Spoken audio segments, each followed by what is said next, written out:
Welcome to another edition of the Mo Show Live, everybody. Hey, I'm Morris Lilienthal. We got a great show and a great topic and a great guest lined up for you today.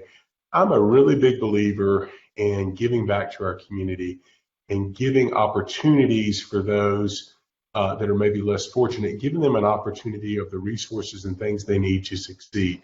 And what they do with that may be a different discussion, but today I'm really big on giving back and providing resources and opportunities and education for others so they can make a better life for themselves and a better life for our community members around us. That's why I'm excited to have our guest on today, Bill McDowell, who is the Executive Director of Second Mile. Second Mile is a local nonprofit here in the Huntsville area that has been founded to build relationships in community, providing education and resources to members in our community to build them up and to build our community into a much better place. Again, our guest today is Bill McDowell, the Executive Director of Second Mile. Bill and I were chit-chatting before we went live, I think getting ready almost to start the 34th year of Second Mile, finishing up year 33. I think this was started around 1986. And Bill, I appreciate you taking time out of your busy schedule, sir. How are you doing today? I'm doing well, Morris. Thank you for having me. Well, it's my pleasure. I've heard a lot of great things from a lot of mutual friends of ours about everything that you and your organization are doing to make Huntsville a better community and provide better opportunities for people in our community. And I'm excited to share those things out. Folks, if you're watching the show today and you're watching the live show right now, and you've got questions for Bill or comments, please put them in the feed below the video here. I'm watching the comments in the live video over on Facebook. If you've got those questions, we'll try to get to them. Now, if you're sitting here and you're watching the recorded version, which is how most people will see the show, and you've got questions or comments about one of the programs, or you want to know about volunteering or how you can give back to Second Mile or help some of these great things that they're doing, put a question or comment in there in the video below, and we'll monitor that afterwards, and we'll try to get you some information about how maybe you can help with Second Mile. Bill, I guess, where I would start is kind of where I started when I first heard about your organization is what is it? Kind of tell us a little bit of history. Yeah, I know you were founded in around 86. So tell us a little bit about how the organization was founded and kind of what your mission is. Well, it was Second Mile was founded by a group of men that wanted to do a work in a low-income area of Huntsville, but we wanted it to be a little bit different than other charities or nonprofits. And that was sort of based on some experiences I had when I worked in the housing projects in Nashville and in Tuscaloosa and in Memphis.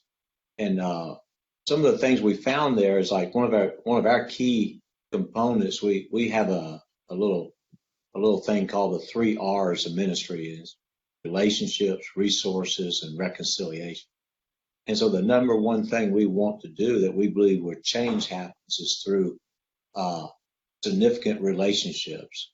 So how do you build relationships that are significant from different economic groups, different racial groups, all those different groups? How is that really done? Right. And in the past, when I was in Youth for Christ up in Nashville, just a quick little story is that points how some of this doesn't seem like it doesn't work sometimes. Is around Christmas time, we always had a group of people that would want us to isolate or find a family that needed stuff for Christmas for their kids. And the people that wanted to give had a good heart to want to do that. And we would initiate that and find that family. And we're usually around the 22nd or 23rd, the family and I would go to the person's home, usually in the housing project around Edge Hill or the Tom Casey homes in Nashville. And would show up with gifts and everything, and the mom would be at the door, and the kids would be real excited, but the dad would not be present. And usually when we left, there was sort of an empty kind of feeling that the givers had. It's like, maybe she didn't quite thank them enough, or maybe she didn't look as appreciative, although their kids were real excited. Right. And I would basically make up something. Well, she doesn't know how to thank you. She doesn't know what to say. And but what happened afterwards was really strange to us, since we valued our relationship with the family. That mom and dad would not associate with us. And that's sort of a light bulb going off moment. And so we started really investigating what's happening in that moment that we're giving these things away, and we're helping them have that Christmas. This one family wants to give and help, and this other family is the recipient, and we're showing up, giving all these gifts, and then the parents don't associate with us. One of our main values is our relationship, so we decided at first that we wouldn't do that anymore. But every Christmas, it comes back up. What do you do? How do you help? And the underlying question is, how do you give and not affect the pride and dignity and hurt the pride and dignity of the recipient? Right. And so that was what we wrestled with in Nashville a whole lot. And when we came to Huntsville, I challenged a group of men with that same kind of thing. So Second Mile is built around that philosophy. Second Mile Development, its name comes from the verse in Matthew 5:41, where it says, if someone forces you to go 1 mile, go with them 2. And it's in our belief, it's in doing more than what's expected is when you win the right to develop a relationship. Yeah. Right. I agree 100% with that. And you know, I've had the honor to work with my Rotary Club and other organizations to do giving like you're talking about doing, especially, you know, we find ourselves doing it more during the holiday season for various reasons. And but a lot of times I think, you know, people are appreciative and certainly of the giving, but I think what's lacking there, and it sounds like from what I'm hoping to learn more about today and share with our audience today, is trust and building that relationship with that family or that person that you're trying to help. But I think if you try to give them things or just, you know, give them things that they think they need or they think they want or they think you think they need or want, without that relationship or bond, something's lacking there. I think you have to build that relationship first, don't you? And how many people has it happened to when they go in to help? After a while, they just feel burned out and say, you know, this isn't making any difference. Nothing's really changing. And I just feel used by this after a while because I get suspicious. Like they say they needed toys, but yet they had toys. They say they needed something. And all of a sudden you're making these little judgments. You're making these little value judgments on these families. So there's no real relationship there. It's only about things. And I brought a little thing that I just love. It's the top 10 things that cause poverty. I don't know if you've heard this or not. Sure, please go ahead. It's what's interesting about it is it's from the Society for the Prevention of Pauperism in St. Louis between 1818 and 1824. They published a list of the top 10 things that cause poverty. And you know, the first one is ignorance, and that's, you know, lack of education and everything. I mean, we probably all agree with that. Idleness is the second one. That would just be laziness or not wanting to work. Intemperance, that would be drug abuse, alcohol abuse, something like that causes poverty. Fourth one, want of economy. There's just no jobs to do. You know, we saw that in the Great Depression in our country and everything. There just wasn't any economy there.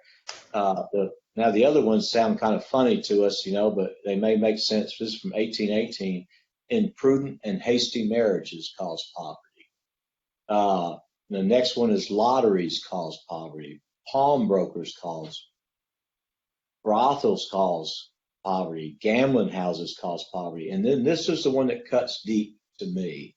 The number 10 one between the years of 1818 and 1824 was charities that gave money away too freely.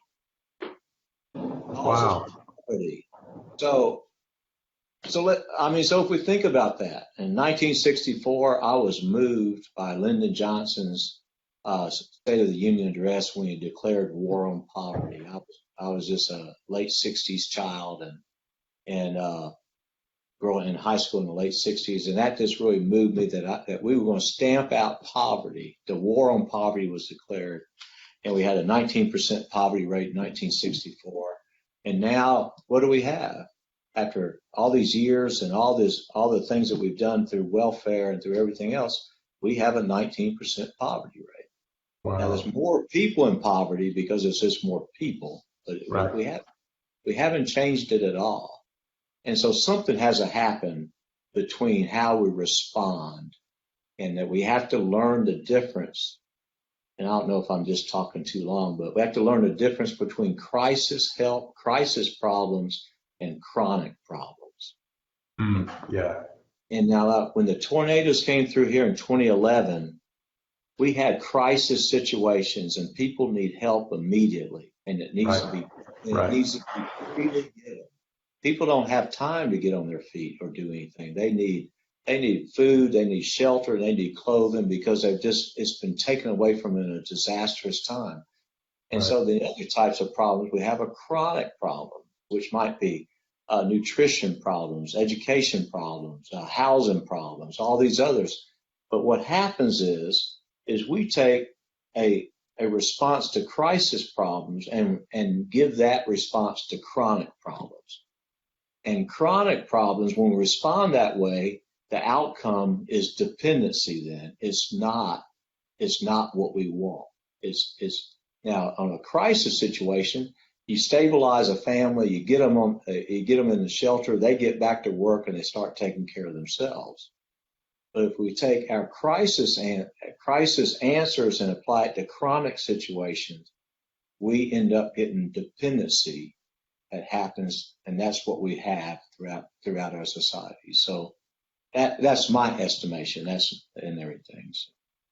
Well, I think those are very, very, very valid points, and we've had those conversations about, when we're helping organizations and we're doing outreach projects locally, are we investing in giving the community that we're reaching out to? Are we just simply doing more crisis management when it's not truly a crisis, or are we trying to invest in people to provide them resources so they can better themselves, so they can get themselves out of that situation? And I think that's probably a good lead in to what I think your organization is probably doing. And what I understand, Bill, is that you have four main key programs that are the cornerstones of Second Mile. And what I'd love to do is to spend a few minutes now on each cornerstone program. Tell us a little bit about each one, and let me ask you a few questions about this so we can kind of let everybody know, what the organization's doing and what programs are out there as resources, and maybe how people can get involved in those programs. But I know one of the programs, the first one, in no particular order here, is the Second Mile Preschool. Talk to us a little bit about, where the preschool is located, how many kids attend, and how do people qualify for that? I know, my wife is an elementary school teacher, and I know that preschool now is such a big developing situation in Alabama where we're located. But a lot of the state schools are now offering public preschool programs, but they don't have enough slots for everybody. There's often a lottery and that kind of thing, so a lot of kids are left out. But talk to us a little bit about the Second Mile Preschool program. Well, just to back up of how the Second Mile Preschool came about. Sure. When we started Second Mile, the one thing we wanted to, we chose a specific area to focus in, and that was the central part of that area is Terry Heights and Hillendale, part of Huntsville. And from the 1980 census, it had the highest crime rate in the city, the highest unemployment rate. It had the highest single-parent households below the poverty line. And instead of doing anything in our first efforts, we decided to go ask everybody what they needed and everything. And so one of our principles, we don't do anything in Terry Heights unless the neighbors want it there. So we have a lot of ideas of how things that need to be fixed, but if the neighborhood don't see that it needs to be fixed, we don't do it. So as we asked around what people needed and what they wanted, the one thing that kept coming through that people said is we have no place to send our children to preschool that we can afford. There's no affordable preschool for us. And for low-income people, it is really difficult. And this was 1985, 86 and everything, so there was no public preschool at that time. At that time, yeah. And so one of the first things we decided to do was start a preschool. We started with one teacher and 8 students, and now for the past 25 years, we've had 40 students a year. That's our maximum that we can handle is 40 students.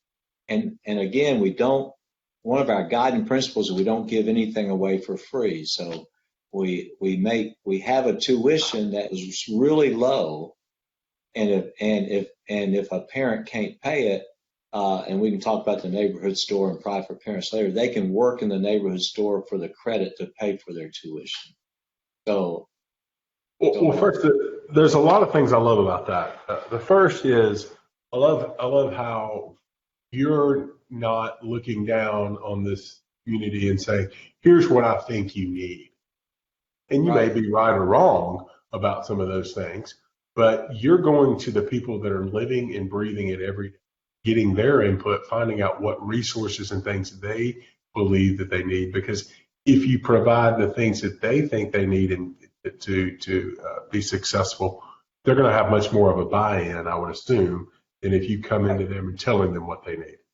Well, it's what they want, and so our goal is to create successful opportunities for the neighborhood to have, and we think the culture can change that way as they succeed. Instead of just being a recipient, they're part of the whole process. Right. And so, Right. so in some ways, it's slower than the other way. It's easier to say that and to promote this is what we want to do and how we can fix this community. But the other thing is the assumption that we make that they need to be fixed is a flawed assumption, because Right. the people in Terry Heights, and a lot of them are my neighbors now, they don't believe they're broken and they don't believe they need fixing. Yeah. if Right. that makes some Right. sense. And Sure. so, but they do have challenges in front of them that they need help with. That's right. Before we move on, I'd just be curious. Now you've been doing the pre-K for just 30 plus years now, 30, right at 30 years. I think I saw that it started maybe around 89 or something like that. And then it's grown. It sounds to now in the last several years, you've been doing 40. Can you share with us any success stories? Have you seen any of the children now that were members of that, or anything that you see someone and maybe they've come up to you and said, I was a member of the preschool program there, and you just smile because they've made a success? Well, I mean, those kind of stories happen all the time. A lot of times they happen at Walmart. The preschoolers call me Mr. Bill because they just struggle with my whole name, and Mr. Bill's fine or Bill's fine with me. But Sure. I was checking out Walmart the other day, and someone said, Mr. Bill, do you remember me? And I looked at her and I said, you look familiar, but I don't recall your name or anything. She goes, well, I went to your preschool. I went to Second Mile Preschool. And I said, well, you've changed a lot more than I think I have, because you were only like 2.5 feet, 3 feet tall, and now you're about 5'8" or so. And so she said, yeah. And she goes, that was so good for me. I was able to graduate high school because of my start at preschool. My kids are going to go, when they get old enough, they're going to your preschool. Then we have grandparents who have sent their kids and their grandkids to our preschool. We have people that work for the police department that went to our preschool that came out of Terry Heights. We have people all over the place that I meet them all over the place. And so after 30 plus years of 25 to 40 students a year graduating, 10 or 12 a year into the public school, it's a lot of people. Yes. The preschool is sort of like the infrastructure and not just our preschool, but Hereford Elementary School is an infrastructure in the community that needs to be upheld really strong to keep doing some of those 10 things that stamp out poverty, That's exactly right. And education is the key. I think we all know that in a lot of respects, but it's building building that foundation for that young person there. And you're just providing the parent or grandparent, whoever their guardian is, an opportunity to do that in a way that's economically feasible for them, that they can either afford or work in your stores to do it. And we do parent education with our preschool, teach parenting skills and how to improve on that, how they should follow their kids through the school, what's the proper way to be involved with the public school and everything. So it's real exciting to see. So it's not just preschool. It's for the moms and dads too, and as well. And the Well, other thing, I I think was going that's to say, important. yeah, the other thing that's different about in Terry Heights and let's say a Jones Valley or Montesano is the age of our parents are different. Okay. There's probably a 10-year maturity age, I mean just chronicle age difference between parents in Southeast Huntsville and in Terry Heights. Our parents are way younger Hmm. uh, than the parents. So there's just that level. I mean, think of how you respond when you're 19 years old to how you respond when you're 29 or 33 years old. I was in preschool. It's entirely different and Sure. everything. So Yeah. Well, and providing resources for those young parents to provide them a skill set so they can be better parents and better role models for their children and help them understand how they can better provide a better life and opportunities for their children is critical. It's got to start somewhere, and I think that's great that you guys are providing that opportunity not only for the actual child that's in the preschool, but for their parents too. Bill, I want to hit on these others as well. Talk to us a few minutes about the Pride for Parents, what that program is, and I know you've got some kind of cornerstones within that program. Tell us a little bit about that. yeah, Pride for Parents came out of the trying to get toys for Christmas and trying to find a dignified way to give and where you protect the pride and dignity of the person who's the recipient. So that came about. We looked around about how to answer the question, how do you give and not hurt someone's pride and dignity. And a friend of mine, Bob Lupton, who wrote the book Toxic Charity, he took that question to some graduate students in business in Atlanta and asked them to debate that question for a whole semester. And they called him back after the semester and said, "We have your answer."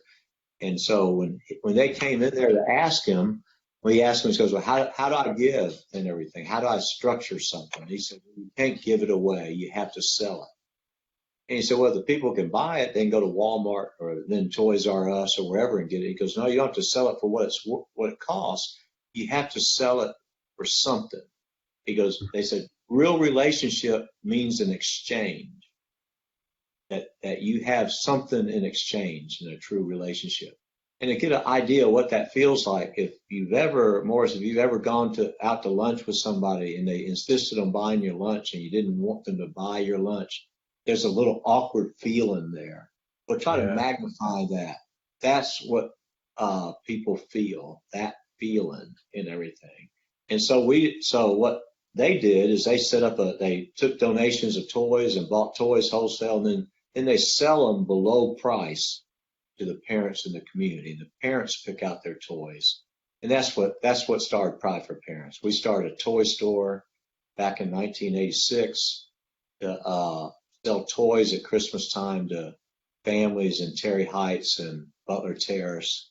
And so we're a bad business model. We buy high and sell low and everything.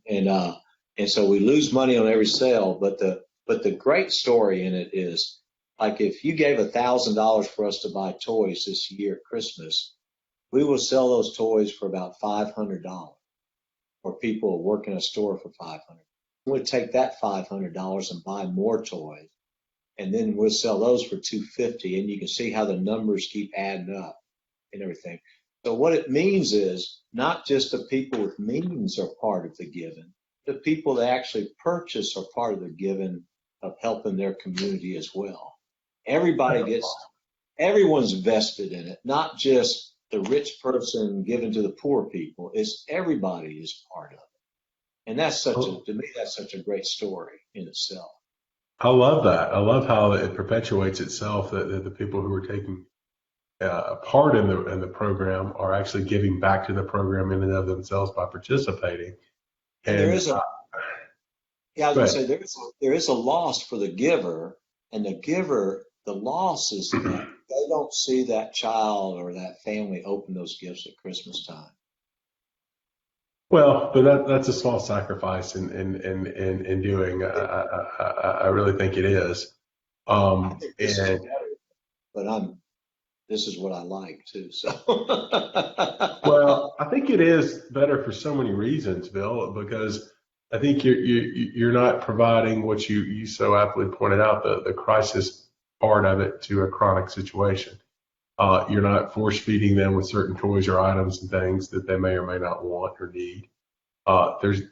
They gain some of the pride in being able to buy those things for their children, even if it may be below market cost. And selecting those items for them, or allowing their children to go in and select those items and to take them shopping and do it. And there's always a pride in that. I know that my wife and I do. We try to find something we think our son will want or do and surprise him, and we take pride in being able to provide that to him. And by just somebody giving them gifts, parents don't have that participation in that buy-in. and I had a pastor ask me once. They said, "Bill, do you do any duplication? Does anyone that gets toys from Christmas charities or Toys for Tots or Goodwill or any of the other groups, do you duplicate any of those people?" And the answer is probably yes. Some of those parents come in and buy or work for a gift for their kids. I said, but there's a follow-up question in there is why would a parent come if they've already gotten gifts through Angel Tree or Toys for Tots or Right. why do they come? And I think the answer is they still want to be the parent that has selected something for their children that they have looked at and bought themselves. Just Yeah. like you talked about you and your wife, that the people that just like you and me, we want to do those same things, you That's right. know? That's right. Well, I can remember over the last several years that my wife's school, where my son's an elementary student in Madison, they provide a Christmas store for the kids to shop for the parents. And Yeah, that, you know, great we idea. would just, Yeah. yeah. And so the child can take pride in being able to do that too. So it goes that Hmm. low that's just a basic human instinct. And Yeah. I think you eliminate that by just giving people toys or items. Uh, And, Go then we ahead. also get to build a stronger relationship with the family that way. That's more Mm. legitimate than just you tell me what, let me jump through the right hoop so I can get the toys or get the stuff or get the whatever the things is. Right. Well, talk to us real quick before we move on to the third and fourth prong. I know you've got some things within here, in addition to the neighborhood store that you mentioned, kid kid kits and baby care. Talk to us a little bit real quick about what those items are. Kid Kits is just like the Christmas thing, but we do it with back to school supplies. And so same idea and everything. So parents can afford to buy their own children's school supplies and provide it. I mean, I remember my first day of school when I would go get our stuff, and my sister and I would lay it out on the coffee table and just be real excited about being prepared for that first day of school. I made all the commitments that every kid ever makes. I'm going to do really well this year. I'm going to study harder. Probably never did, but I made those commitments anyway. And so that's what Kid Kits is, and it's a way for parents it's another way for people to give secretly through the neighborhood store to families and everything. And then baby care started around 2011 when we took all the baby items out of the neighborhood store and set up a specialty thrift store on the corner of Seminole and Governors so we could build relationships with just new moms and their kids because that's a great intersection of, for mothers that need all those clothes and everything, and so they can buy clothes really cheap there or work in the stores for the credit to buy their children's clothes and accessories and all the things that. And as you know, baby clothes is a big seller in a thrift store because they're not worn often because before they're outgrown.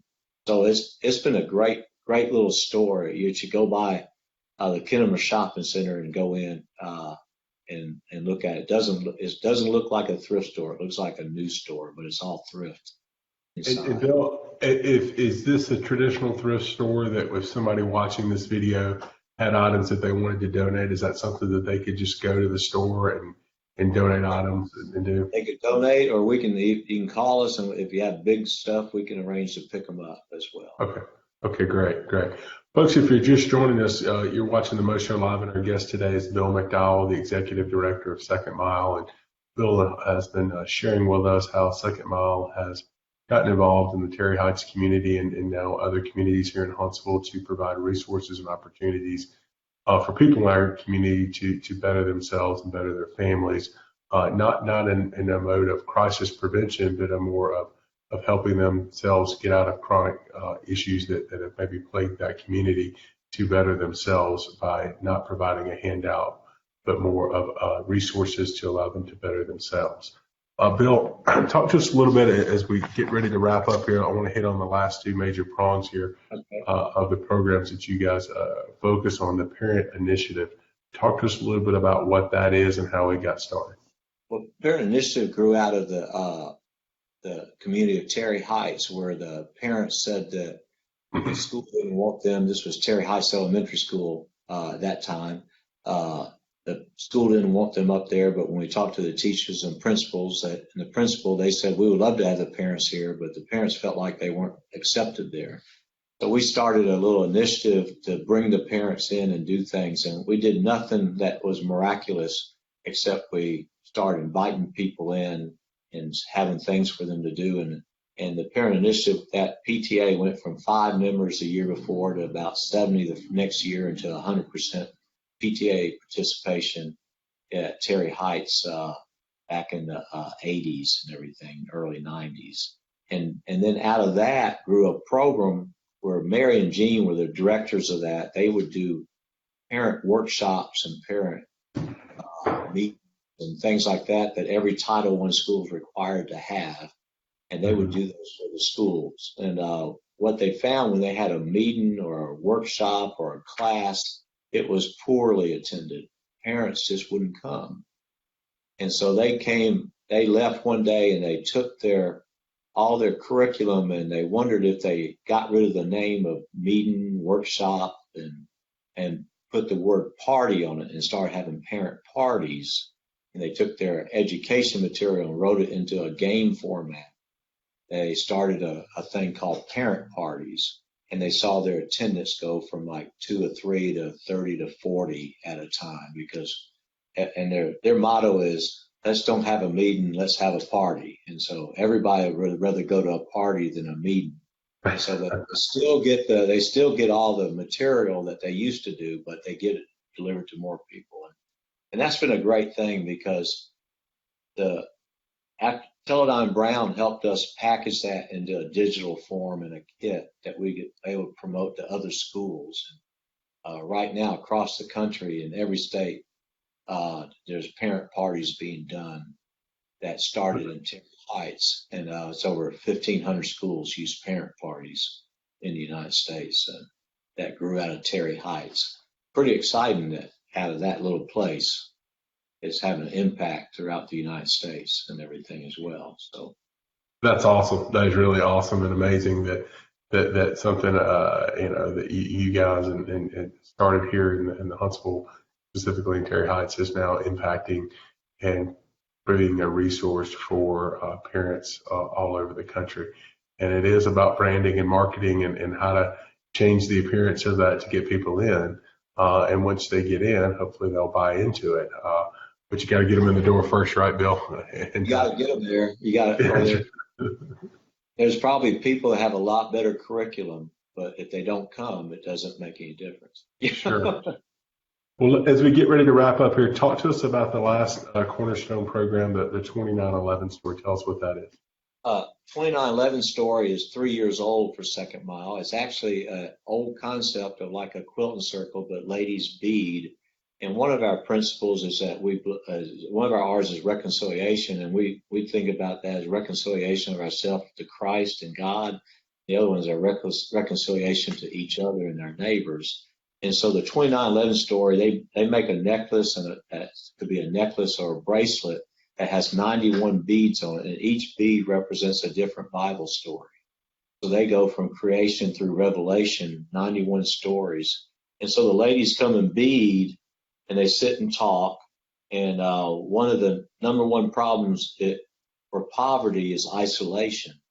So the groups that come together are not, they don't feel as isolated, and it raises their self-esteem, and they bead, and we buy their necklaces and bracelets back from them, and then we try to sell them. The exciting thing this past year is the online catalog Signals picked us up, and the ladies had to make over 2,000 necklaces and bracelets this year to fulfill the Signals catalog order. And so you can even find the 2911 bracelet on the Walmart site now. Oh, wow. Or in Signals and everything. So it's pretty exciting to think what is happening at Terry Heights and the things that are coming out of Terry Heights, a community that people mostly drive by and everything. But it's so neat to see how you're not, you're providing opportunities for them to better themselves. You're not just providing, a handout to them. And by helping themselves, they're helping the community around them, and they're providing opportunities for them, their children, and by buying things back for themselves or buying things from themselves or the organization itself, they're helping those along the line behind them too. It's just really neat. So further that on to show you how everyone buys in. Right, last year, for every dollar contributed to Second Mile, the community produced $1.76. So, wow. So I mean, I don't know if the community could ever function totally on its own, but it's moving that direction. And so, just as a shameless plug, if you want to invest in a charity, if you give us $100, we'll get you another 176 worth of service out of it. If that makes any sense. It sure does. It gives you $276 worth of value and everything. So it's not just a one-time gift; it keeps multiplying everything. And so the program just allows it to feed off of it. That's fabulous. Well, that leads me into our little wrap up that I wanted to do here, Bill. Talk a little bit about where you get your funding from primarily, and if people want to support you, how can they support you? Well, most of our funding comes from individual gifts and churches and businesses. And so, if you could go to our website at secondmile.net, and we have a donation button like everyone else does, and you can donate that way, or you can mail it to us, and our address is on our website as well. It's P.O. Box 2531, Huntsville, Alabama 35804. Or you can just come by our office. Yep. We're always in need of funds because it helps us expand what we do and everything. Right. Bill, what I'm going to do after the show when we get done, I'll tag Second Mile, the Facebook group, and I will put a link to the website below in the comments to the video so people can easily find everything. And volunteers, is there needs for volunteers? Are there opportunities for people to volunteer? We use volunteers in our parent party program, and we operate those at Ridgecrest and Hereford. We use volunteers in the 2911 story, as you can sit and just build relationships with people as a bead. We need volunteers in our preschool to read to kids and tutor kids as well. And also volunteers to me, this is a fun place to volunteers at the neighborhood store and just work beside somebody instead of them, and let the people, most all our staff at the neighborhood store live in Terry Heights, and let them be your teachers and let them have that self-esteem of telling you how the whole process works. The neighborhood store is an interesting place from getting a donation to processing it to moving it along. Thrift store as well. Well, I love the philosophy and the mindset behind how your organization operates, and not providing just a handout, but providing opportunities for people to better themselves, all the way from being a parent up to young children, giving them a good start, and how the program perpetuates itself by giving back to those along the line there in the community. And it's just truly amazing what you and your organization I know there's countless and countless people to be thanked and that have been a part of this effort over the last 34 years almost now. But you're to be commended, and I hope that you keep it up and continue to do it. And I really appreciate you taking the time to speak to us. Well, thank you, Morris. Thank you for letting me come. Well, folks, check out Second Mile. I'll put the link down there below. See what's going on in the community. If you're watching from far and you're not in the Huntsville community, there are probably some other organizations similar to this out there. Get involved in your local community and give back and participate and be a part of the success stories like Second Mile. Give back to others and provide those opportunities for others in your community. Bill, again, thank you so much for your time today. I really appreciate it. Thank you, Morris.